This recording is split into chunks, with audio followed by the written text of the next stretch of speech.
Salut tout le monde, j'espère que vous allez bien. On est parti aujourd'hui les amis pour le 5e épisode de cette série consacrée au Mercato. On va rappeler brièvement le format et le concept, s'il y a des petits nouveaux notamment qui nous rejoignent aujourd'hui. Donc du lundi au vendredi, 5 vidéos sur la chaîne où on parle et où on discute du Mercato, des grosses actualités, grosses informations Mercato. Et là, il y a une vidéo par jour qui sort, en général en début d'après-midi, et où on discute des 10 grosses informations qui sont sorties sur les dernières heures. Grosso modo, sur les 24 dernières heures, les dernières grosses informations Mercato. On va démarrer les amis avec la première information qui concerne Arsenal. C'est une équipe qui est très active en ce moment, les Gunners, sur ce Mercato. Et dans les prochains jours, il va y avoir une rencontre entre les dirigeants des Gunners et les dirigeants de Leeds en ce qui concerne l'ailier brésilien Raphinha. C'est une situation un petit peu compliquée pour Raphinha qui lui aurait voulu jouer du côté de Barcelone, mais malheureusement les problèmes financiers du Barça pour le moment empêchent les Catalans de répondre favorablement aux demandes de Leeds qui demandent tout de même quand même quasiment 70 millions d'euros pour Raphinha.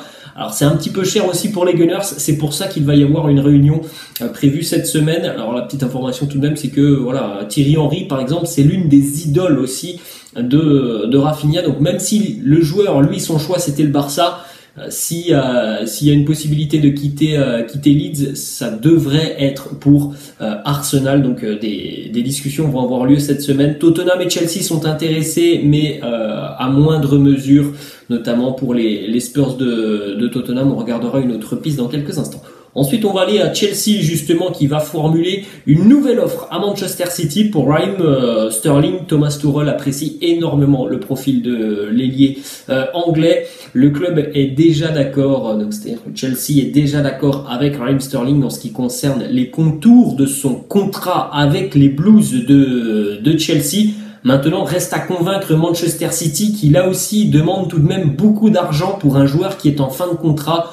Dans un an, visiblement, City demande 70 millions d'euros pour libérer Raheem Sterling.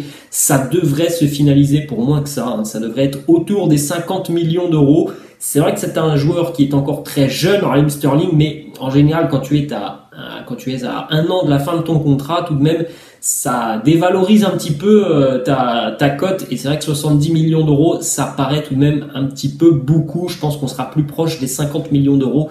Et Raheem Sterling devrait donc arriver du côté des Blues de Chelsea. Ensuite, une autre information du côté de Manchester City. C'est véritablement un joueur qui a été très important à City, notamment sur la dernière décennie. C'est l'un des joueurs qui a été l'un des capitaines d'ailleurs de cette équipe de Manchester City. Fernandinho, il a quitté le club, le milieu de terrain brésilien, il était libre de tout contrat. Bon, il est évidemment plus proche de la fin de sa carrière que du début. Et Fernandinho va effectuer son retour au Brésil, là où tout a démarré pour lui en 2005. Avec l'Atlético Paranense. Ensuite, on se dirige, les amis, du côté de Paris. Alors, ce n'est plus un joueur du Paris Saint-Germain, mais en tout cas, là encore l'année dernière, c'était un joueur du PSG. Et André Di Maria est toujours à la recherche d'un nouveau club et il semblerait que les informations déjà que l'on avait il y a quelques semaines et qui faisaient état d'un joueur qui devait s'engager en Italie sont bel et bien véridiques et vérifiables. André Di Maria est toujours en négociation avec la Juventus. Alors il est vrai que depuis quelques semaines, il y a eu des désaccords en ce qui concerne notamment la durée de son contrat à Turin, mais il semblerait que ces désaccords soient derrière le joueur et que ça avance plutôt positivement et que André Di Maria pourrait conclure très prochainement un accord avec la Juventus. Ensuite, on est du côté de Everton, les amis, et voilà, c'est aussi l'une des alternatives pour les Spurs de Tottenham en cas d'échec sur le dossier Raphinha. Bon, Tottenham est tout de même loin sur le dossier Raphinha. C'est pour ça que les Spurs se sont déjà positionnés aussi sur l'attaquant d'Everton, lui aussi brésilien, Richarlison, pardon. Donc Richarlison, lui, a déjà donné son accord à Tottenham. Richarlison, il est prêt à quitter Everton. Ça a été une saison tout de même très compliquée pour Everton, où ils ont eu toutes les peines du monde, toutes les galères du monde en première ligue. Ils se sont maintenus vraiment ric-rac. Bon, Richarlison, je pense qu'il a envie tout simplement de jouer la Coupe d'Europe l'année prochaine. Donc il y a une belle opportunité, une belle carte à jouer hein, pour lui du côté de Tottenham où voilà les places en ce qui concerne l'attaque peuvent tout simplement s'ouvrir hein, pour lui. Ensuite, on enchaîne, les amis, du côté de Manchester United, une information qui concerne Cristiano Ronaldo. Alors, on en a parlé la semaine dernière. CR7, il a un petit peu mis la pression. Du côté de Manchester, il aimerait que le mercato accélère. On ne sait pas encore à 100% si Cristiano sera un joueur de Manchester l'année prochaine. Ce que l'on sait, c'est que visiblement, du côté d'Eric Ten Hag et du club, on souhaiterait conserver Cristiano. Mais on peut comprendre aussi CR7, après sa carrière incroyable et immense, il a aussi envie d'avoir une équipe autour de lui qui soit capable d'aller gagner des trophées. Donc il veut tout simplement des garanties hein, par rapport au mercato. Pour le moment, on va pas se mentir, il ne les a pas parce qu'il n'y a pas forcément d'arrivée du côté de Manchester United. Et on a appris donc une nouvelle information hier. Selon plusieurs médias italiens, l'agent de Cristiano Ronaldo, Jorge Mendes, aurait proposé les services de son joueur à l'AS Roma de José Mourinho. Donc Jorge Mendes, agent portugais, qui aurait discuté avec José Mourinho, entraîneur portugais de Cristiano Ronaldo, joueur portugais. Donc voilà un petit peu ce qui s'est passé. Et selon le quotidien italien, Cristiano, lui, ne serait pas contre un retour en Italie, mais en revanche, ce qui pose problème, c'est que malheureusement pour l'AS Roma, il n'y aura pas de Ligue des Champions l'année prochaine. Certes, les Romains ont remporté l'Europa Conference League, mais les Romains ne joueront pas la Ligue des Champions. Et ça, c'est tout de même quelque chose qui pour le moment pose problème à CR7, hein, qui a envie de jouer la Ligue des Champions. Alors pour la petite info, les amis, hein, si CR7 reste à Manchester United, je pense qu'il va falloir véritablement une grosse équipe autour de lui, parce qu'on rappelle aussi que Manchester ne jouera pas la Ligue des Champions. Ensuite, on enchaîne, les amis, avec une information qui concerne Hakim Ziyech du côté de Chelsea. Alors, il a toujours un contrat avec les Blues, hein, Hakim Ziyech, hein, jusqu'en 2025.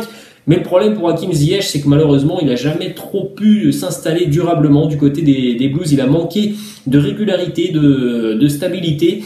Il y a aussi pas mal de joueurs de qualité du côté des Blues, donc c'est pas facile pour lui hein, de s'imposer, même si par moment il y a eu tout de même des matchs très intéressants de Hakim Ziyech.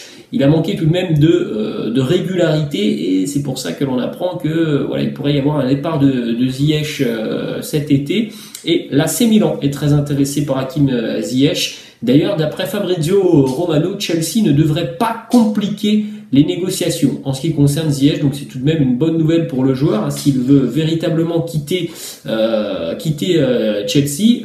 Visiblement, le club ne s'opposera pas à un départ et le club devrait faciliter les négociations avec l'AC Milan. Ensuite, on enchaîne, les amis, toujours du côté de l'Italie. Cette fois-ci, ça concerne l'AS Roma. Et là, vous avez même la une du quotidien ou d'un des quotidiens romains, Il Romanista, qui titre How are you? L'AS Roma, très intéressé par le profil de Houssem Aouar du côté de l'Olympique Lyonnais, estimé à peu près 20 millions d'euros. Alors, est-ce que véritablement l'Olympique Lyonnais souhaite se séparer d'Houssem Aouar pour 20 millions d'euros?